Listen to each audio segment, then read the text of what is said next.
자, 이제 앞에 화면 볼게요. 네, 아직 해결을 못하신 분들은 제 설명을 들어보시고 저런 식으로 생각을 하면 되는구나 라고 아시면 되고요. 네, 완전히 잘 해결을 하신 분들은 잘 하신 겁니다. 자, 1번 문제부터 한번 볼 거예요. 일단 문제가 의미하는 건 정말 간단해요. A가 가지고 있는 값과 B가 가지고 있는 값을 서로 바꿔주면 돼요. 그래서 이제 순차적으로 좀 읽어보자면 A, 변수 선언한 거죠. 그 다음에 선언한 변수 A한테 O라는 값으로 초기화를 진행을 했어요. 얘를 한번 한 문장으로 읽어보겠습니다. 오직 정수형 데이터만 들어갈 수 있는 A라는 변수를 만들고 거기에 O라는 값을 넣겠다. 네, 이 한 문장은 이제 여러분들이 제가 따로 말을 하지 않아도 어느 정도 보시면서 생각을 하시면 좋아요. 여기 써있기도 했고. 네. 자, 그렇게 A한테 O라는 값을 넣어놨고요. A를 출력하면 당연히 이 결과는 O가 나오겠죠. 그리고 얘 같은 경우는 15가 나오게 될 거예요. 얘가 처리되는 연산의 연산 순서를 좀 생각을 해보면 변수가 값으로서 활용이 된 자리에는 일단 변수를 값으로 치환을 해버린 다음에 그 다음 추가 연산이 있을 경우 추가 연산 진행하고 마지막 결과를 출력하는 형태로 연산 순서가 진행이 되니까 5, 15 나올 거고요. 그 다음 이 밑에 얘는 오직 정수형 데이터만 들어갈 수 있는 b라는 변수를 만들고 10이라는 값을 넣겠다 라고 만들어진 거겠죠.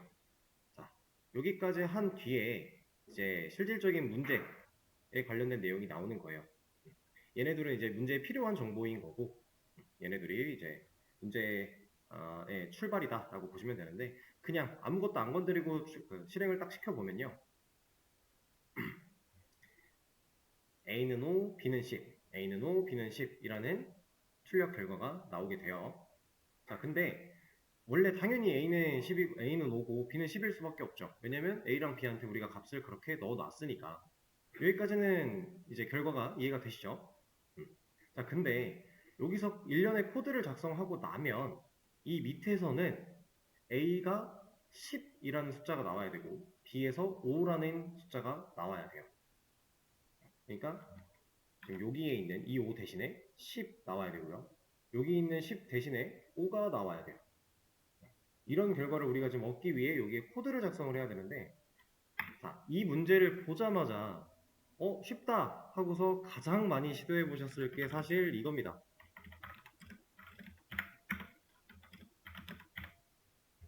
아마 이걸 시도해 보신 분들이 몇 분 계실 거예요. 자, 근데 이거는 우리가 생각한 결과가 안 나오죠.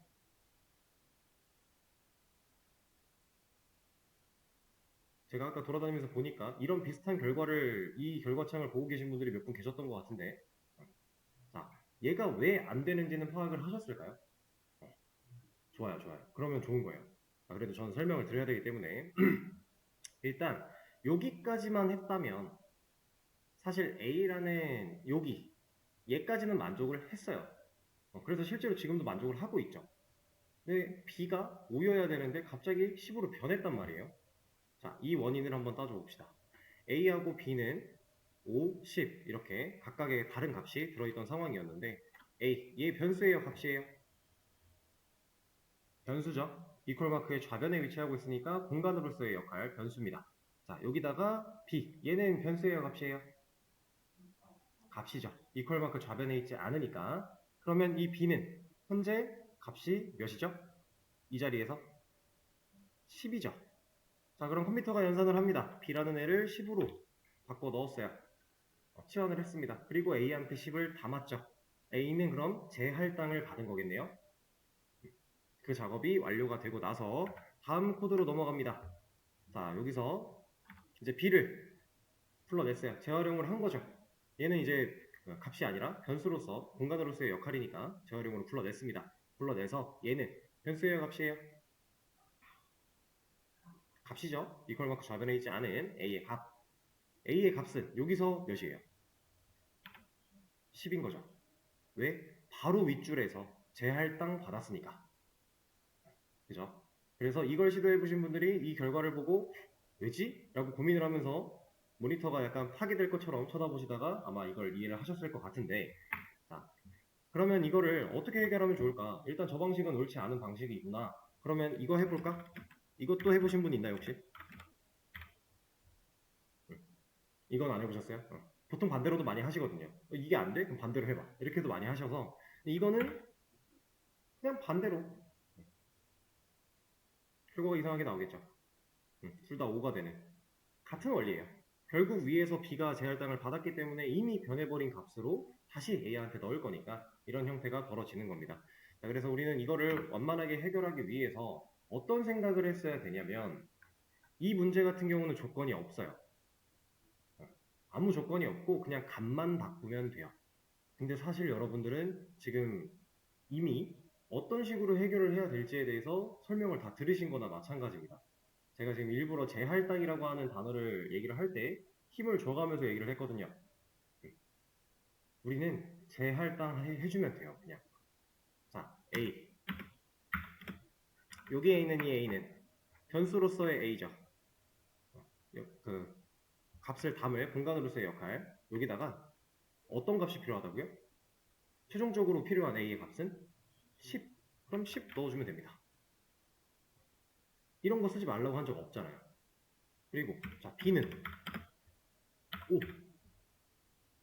이렇게 해버리면 위에서 A한테 5를 넣었든 10을 넣었든 뭐 7을 넣었든 막 100만을 넣었든 상관없어요. 어차피 여기서 제할당 얘가 더 코드가 밑에 있는 코드니까 코드가 위에서 아래로 내려오면서 진행이 되다가 원래 들어있던 값이 뭐든지 간에 여기서 제할당을 해버릴 거니까 아무 상관이 없다라고 하는 겁니다.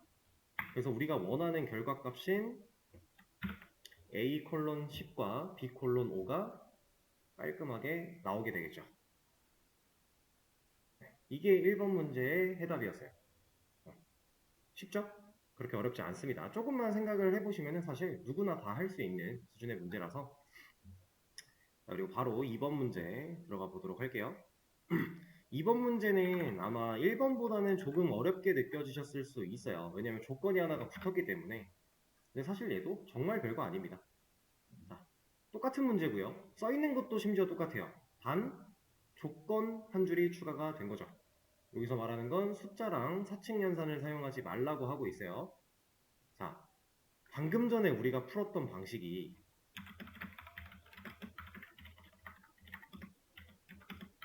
이거잖아요. 그죠? 그럼 우린 지금 조건을 어긴 거네요. 숫자를 사용해버렸으니까. 그죠? 우린 조건을 어긴 겁니다. 그래서 이 방식으로는 해결을 못해요. 조건을 지켜가면서 문제를 풀었어야 되니까. 자, 그럼 이게 안 된대요. 이제 뭐가 있을까? 하고 또 이제 모니터가 부서질 것처럼 쳐다봐야죠, 이제. 자, 여기서는 이제 가장 기본적인 변수 수합에 대한 내용을 다루는 문제인데요. 이거는 이제 여러분들이 앞으로도 많이, 그러니까 이렇게 문제로서 활용될 건 아니지만 실질적으로 생각보다 많은 곳에서 활용이 될 수 있기 때문에 여러분들이 잘 알고 계시면 좋아요. 특히나 나중에 정렬 같은 거, 저희 수업에서는 정렬을 따로 다루지 않습니다. 배열의 정렬 이런 것들을 다루지 않지만 여러분들이 따로 공부를 하시다가 이제 정렬 같은 거, 솔트에 관련된 내용을 보시게 되면은 거기서 이제 이런 변수 수합에 대한 내용이 약간 중요하게 작용을 하기도 해요. 왜냐면은 얘네들은 이제 본인이 갖고 있던 위치에서 서로 위치를 교환해 가며 이렇게 모양을 맞춰 나가는 형태로 정렬을 하는 게 일반적이기 때문에 그때 아마 활용이 될 텐데 저희 수업에서는 다뤄지지 않을 거라는 거. 그래서 그런 걸 위한 이제 기초 문제인데요. 그거 하기 전에 정답 알려드리기 전에 얘부터 좀 말씀드릴게요. 사칙 연산도 하지 말라고 한 이유가 있어요. 얘는 왜 하지 말라고 했을까요? 만약에 사칙 연산 금지가 없었으면요, 얘는 생각보다 더 쉽게 해결할 수 있는 방식이 있어요. 뭐냐면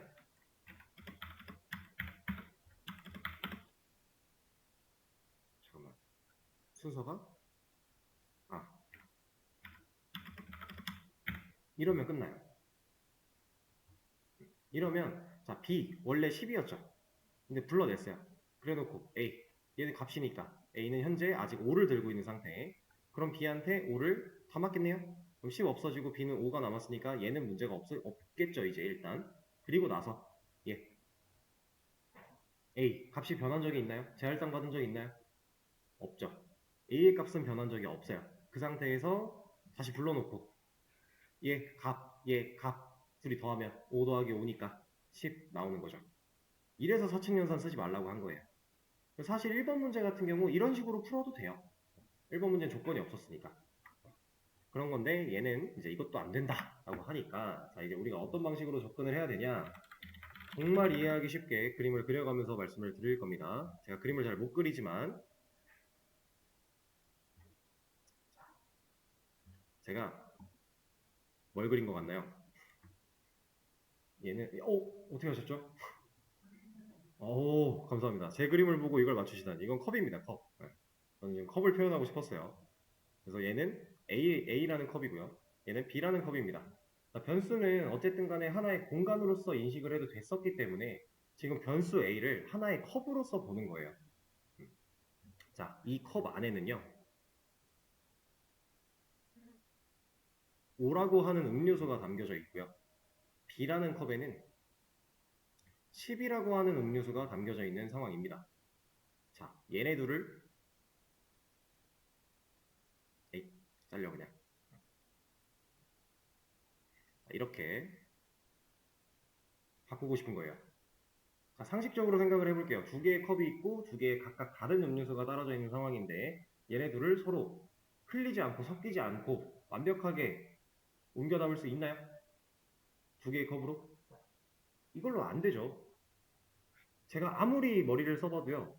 이 방식밖에 없어요. 만약 이걸 성공하려면은 한쪽 컵에 있는 음료수를 던집니다. 그리고 이쪽에 반대쪽 컵에 있는 음료수를 따라요. 그리고 빈 컵을 이제 받는 거죠. 이거밖에 방법이 없는데 이거는 이제 뭐 거의 차력쇼에 가까운 느낌이니까 실제로는 불가능하다. 그럼 우리는 이거를 어떻게 한 방울도 흘리지 않고 완벽하게 교환시킬 수 있을까? 이때 옆에 있던 친구가 아주 지니어스한 친구가 컵을 하나 갖다 줍니다. 야, 이 멍청아, 컵 하나만 더 있으면 되잖아. 갖다 주는 거예요. 저희는 이 컵을 C라고 부를게요. C라고 하는 컵을 하나 더 갖다 놓으면요, 사실 이제는 음료수를 흘리지 않고 섞이지 않게 옮기는 게 쉽죠? 이제 더 이상 어려운 일이 아니게 됐어요. 왜? 너무나 쉽죠. 여기 있는 거를 여기다가 담아 놓습니다. A가 변네요. 그때 얘를 담아요. 비어있는 B에 넣어줍니다. 끝났죠. 지금 그림판에서 보신 이 상황을 제가 그대로 가져가서 코드로만 작성을 할 거예요. 자, 일단 뭐가 필요하다고요? 네, 빈 컵. 새로운 컵 하나가 필요하죠. 자, 저희는 비어있는 컵 하나를 만들 겁니다. 초기화를 하지 않은 이유. 있어도 상관없지만, 어차피 재할당이 될 거니까 있어도 상관은 없지만, 굳이 넣을 필요도 없으니까. 그냥 이렇게 해준 겁니다. 자, 그러면 빈컵이 하나 생겼어요. 이 빈컵에다가 그림대로면 이 빈컵에 A를 먼저, A가 갖고 있던 O라는 음료수를 먼저 넣었었으니까 여기 있는 거를 이렇게, 그죠? 그대로 써준 거예요. 썼습니다. 자, 그리고 나서 우리가 뭐 했죠? B에 있는 음료수를 A로 옮겼죠. 자, B에 있는 음료수를 A 쪽으로 옮겼다. 자, 그리고 나서 우리가 한 게 C에 옮겨놨던 음료수를 B로 다시 보내줬죠. 이러면 끝났습니다. 상황 이해되실까요? 우리가 제가 이제 수업을 진행하면서 좀 어려운 개념으로 들어갈수록 그림 활용을 되게 많이 할 거예요. 왜냐면은 이 코드는 시각적인 게 없죠. 우리가 눈으로 보는 글자 말고는 시각적인 게 없어요. 이걸로 문자로만 이해하기에는 컴퓨터 프로그래밍 언어는 생각보다 어려운 부분이 꽤 있어요. 그래서 이제 그림을 많이 그리면서 여러분들한테 이런 그림을 직접 그려보시면 좋다라는 얘기를 많이 드릴 건데, 확실히 이렇게 눈에 보이는 자료를 가지고서 접근을 하면 쉬워요, 이해하기가. 왜냐면 눈에 보이니까. 얘는 눈에 보이지 않으니까. 그래서 나중에 좀 더 어려운 개념으로 가면 제 이제 이 보잘것없는 그림 실력을 좀 더 자주 보셔야 된다라는 거, 네, 미리 죄송하다고 말씀을 드리네요. 드릴게요. 자, 그리고 방금 전에 네 줄로 되어 있던 코드 같은 경우는 사실 이렇게 바꿔도 전혀 상관이 없겠죠. 어차피 선언하고 C를 처음 초기화하는 과정이 얘니까 이렇게 하나로 합쳐도 된다라는 거고. 근데 이거 두 줄로 나누고 하나로 합치고 이거는요, 사실 큰 영향이 없어요. 프로그램이 도는 데 있어서 뭐 시간적으로 더 걸린다거나 아주 약간의 연산 속도 차이가 있을 수야 있겠지만 뭐 이거 가지고 엄청난 차이가 있지는 않으니까 취향대로 쓰시면 됩니다. 근데 보통 진짜 그냥 변수가 값을 가지고 태어나야 되는 경우에는 그냥 한 줄로 쓰는 게 보편적이고요. 그렇지 않은 경우가 있어요. 값을 가지지 말아야 되는 경우가 무조건 있어요. 그때는 초기화를 하면 안 돼요. 그때는 무조건 선언만 해야 되는 그런 상황이 있습니다. 네. 그래서 이렇게 문제를 해결할 수 있다라는 거. 그리고 이제 지금 여기서 정답을 찾아낸 얘랑 그림판에서 봤던 이 상황이랑 다른 점이 하나 있거든요. 혹시 뭔지 아실까요? 뭐가 다른지 느낌이 오시는 분 있을까요?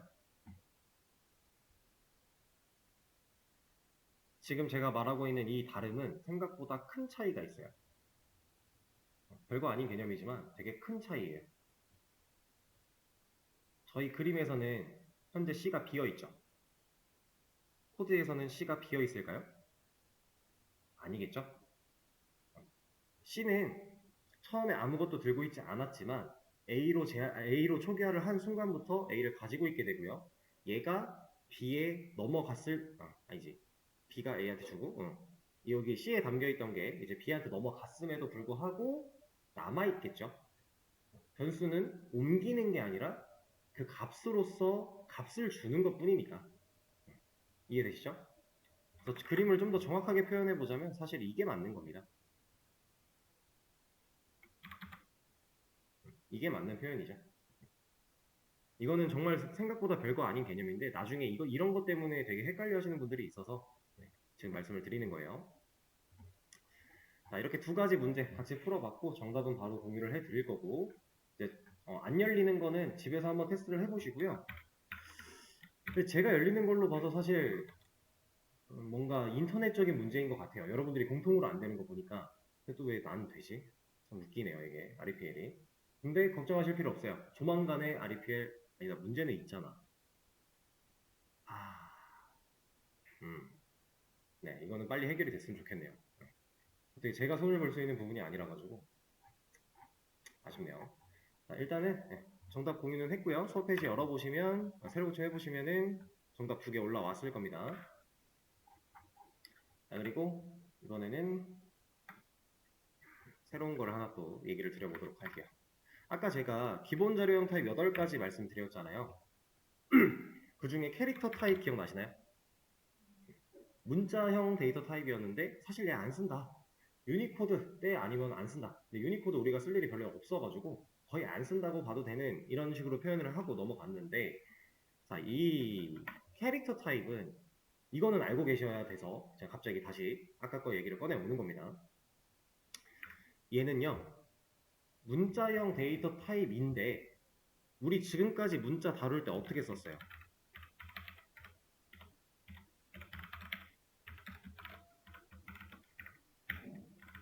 이렇게 썼죠. 쌍따옴표로 막았죠. 앞뒤를. 쌍따옴표를 써야 얘는 문자야 이랬어요. 근데 캐릭터 타입은요. 얘로 만약에 변수를 만든다면 쌍따옴표로 변수를 만들지 못합니다. 자, 만약에 이게 된대요. 가능한 거래요. 그러면 당연히 얘의 출력 결과는 뭐가 나와야 돼요? ADS라는 문자가 나와야 되겠죠. 얘도 하나의 값이에요. 문자. 얘도 결국에는 대인면선자를 통해 이렇게 생겨먹은 값이 A로 들어가는 형태니까 얘가 출력이 돼야 된단 말이죠. 근데 얘를 실행시켜보면 얘는 에러가 납니다. 애초에 출력까지 가지도 못해요. 그 전에 에러가 날 거니까.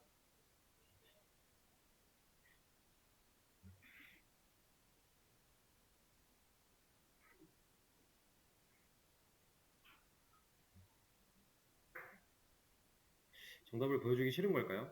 왜 이럴까? 다시 새로 고침.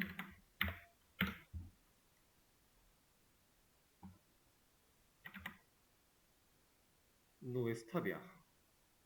왜 돌고 있어? 다시. 뭐야?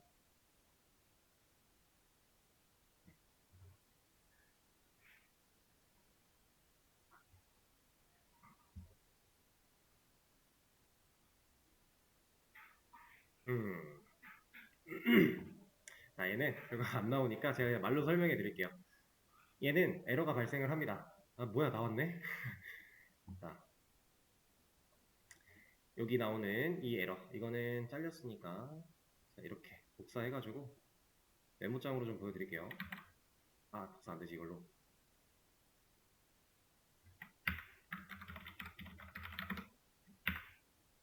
자, 이렇게 생겨먹은 에러가 발생을 했어요. 자, 얘가 지금 어디 가리키고 있어요? 정확히? 지금 메모장에서 살짝 옮겨져가지고 얘로 볼게요. 화살표 어디 가리켜요? 네, 쌍따옴표 시작하는 부분 가리키고 있죠. 여기서부터 에러가 난 거예요. 근데 왜? 쌍따옴표가 뭐가 문제일까요? 도대체 왜?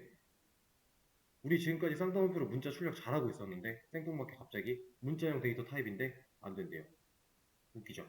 자, 에러 메시지 한번 보겠습니다. String cannot be converted to character라고 하고 있어요. 얘가 뭐냐면 스트링은 캐릭터로 변환될 수 없다라고 하고 있어요. 얘가 말하는 뉘앙스는 그겁니다. 스트링은 캐릭터가 될 수 없다라는 얘기를 하는 거예요. 자, 여기서 말하는 될 수 없다라는 얘기는 뭐냐? 자, 우리가 변수를 만들 때 데이터 타입을 지정한 순간부터 이 A라는 변수는 무슨 일이 있어도 이 지정된 타입의 데이터만 들어올 수 있다라 그랬죠. 그래서 우리가 오직 정수만 들어갈 수 있는 이런 오직이라는 표현을 사용을 했잖아요. 그죠?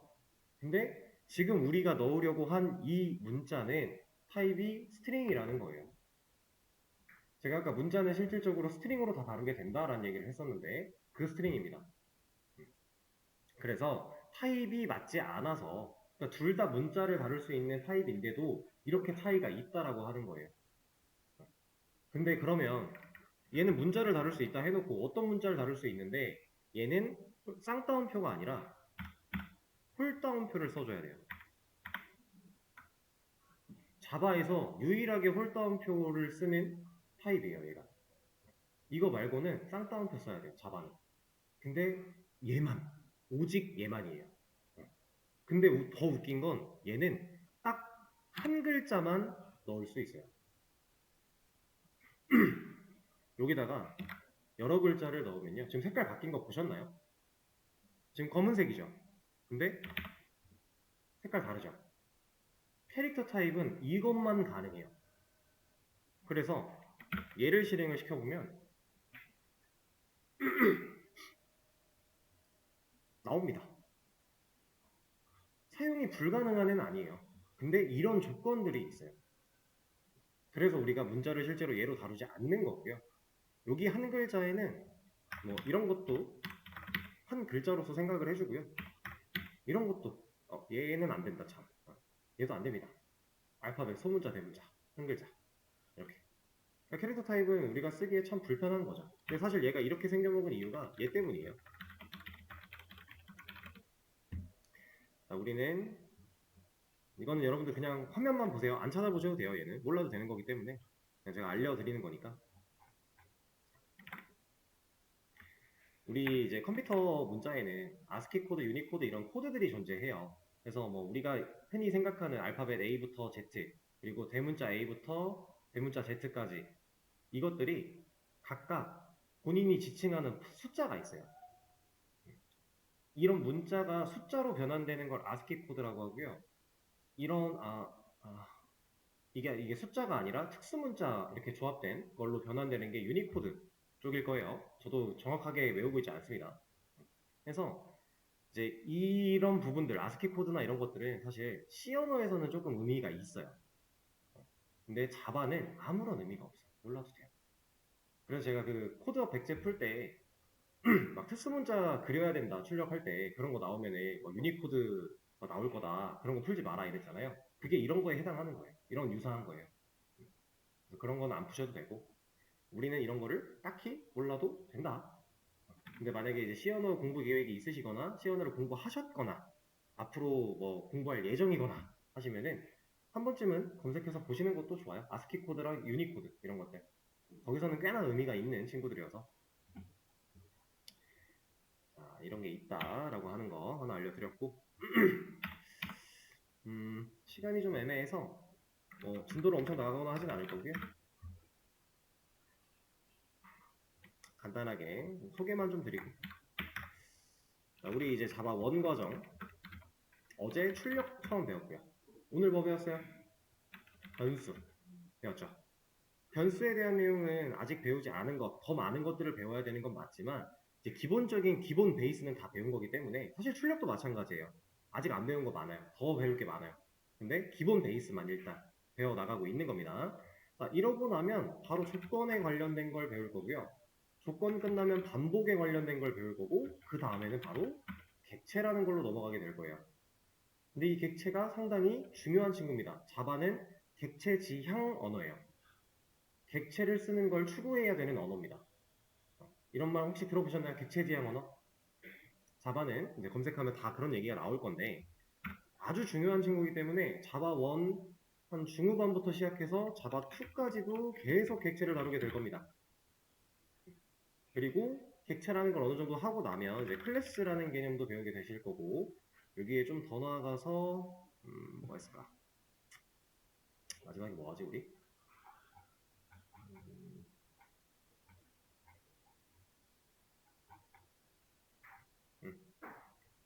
메서드 이런 거 하고 그리고 나서 그동안 배웠던 거 개념들 골고루 다 활용해가지고 아주 간단한 게시판 하나 만들어 볼 겁니다. 이런 순서로 수업이 쭉 진행이 될 건데 여러분들은 지금 여기까지 도달을 하신 거예요 벌써. 이틀 만에. 물론 이제 얘도 하루 이틀 금방금방 끝나요. 근데 여기서부터는 이제 주구장창 얘만 하게 될 겁니다. 여기가 첫 번째 고비라고 보시면 돼요. 근데 또 그렇게 마냥 어렵지만은 않아요. 충분히 다들 하실 수 있는 영역이니까 겁먹지는 마시고. 자, 이런 식으로 진행이 될 건데, 자, 우리가 이제 변수까지 했으니까 우리 조건할 차례예요. 자바의 조건문에 대해 소개를 좀 드리고 오늘은 수업을 종료를 할 겁니다. 자바 조건문에는 if라고 하는 친구가 있고요. 스위치라고 하는 친구가 있어요. 이렇게 두 가지 종류가 있는 겁니다. 근데 이 스위치는 지금 조건문 배울 때는 다뤄지지 않아요. 얘는 너무 간단하고요. 그냥 우리가 일반적으로 조건문을 사용하는 경우에서는 if문으로 다 써요. 실제로. 그러다가 특수한 상황이 되었을 때 스위치를 쓰면 딱 이쁜 상황이 오거든요. 그때만 스위치를 씁니다. 실제로도. 그래서 여기서 안 다뤄질 거고 나중에 이거 하다가 나올 거예요. 한번. 상황 따라 못 나올 수도 있긴 하지만 근데 그래도 걱정하실 거 없어요. 너무 쉬운 개념이라 구글에 자바 스위치 치면은 이해 못 하실 분 없을 겁니다. 여기까지 갔을 때 충분히 다 하실 수 있는 거니까 걱정 안 하셔도 되고 우리는 if라고 하는 친구를 배울 겁니다. 얘가 조건문인데 자, 이 친구는 세부적으로 세 가지로 나뉘어요. 그냥 if가 있고요. else if가 있고요. else가 있습니다. 이렇게 자바 조건문 안에 if 스위치가 있는데 if 안에는 if랑 else까지 이렇게 세 가지로 더 추가로 나뉘게 된다라는 겁니다. 얘네 셋을 통틀어서 그냥 if문이라고 표현을 해요. 왜냐면 이런 조건문, 출력문, 반복문 이런 것들은 다 문법이기 때문에 이 뒤에 문을 붙이면 이제 문법을 의미하는 이제 이런 표현 방식인데 if 조건문이라고 얘기를 합니다. 자, if 무슨 뜻이죠? 네, 만약이죠. 조건문에서 딱 그렇게 쓰여요. 네. 만약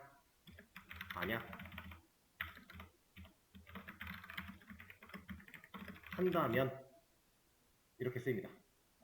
우리가 자바에서 쓰는 조건문은 다 이걸로 읽을 수 있어요. 그리고 실제로 이렇게 읽으면서 설명을 좀 드려볼 거고요. 아주 쉬운 개념이고 쉽지만 평생 써야 되는 개념이니까 지금 잘 알아둬야겠죠? 좀 중요한 개념들도 있고 중간중간에 그래서 만약 뭐뭐 한다면 이라는 개념으로 나오는데 자 이제 조건문을 들어가기 시작을 하면 필연적으로 같이 알아야만 하는 것들이 우리가 아까 기본 자료형 8가지 중에 맨 마지막에 있었던 혹시 기억나시나요? 논리형 데이터 타입이었던 불린이라고 하는 친구 이 친구가 세트로 올 수밖에 없어요. 자, 이건 왜 그런지 간단하게 한번 보여드릴게요.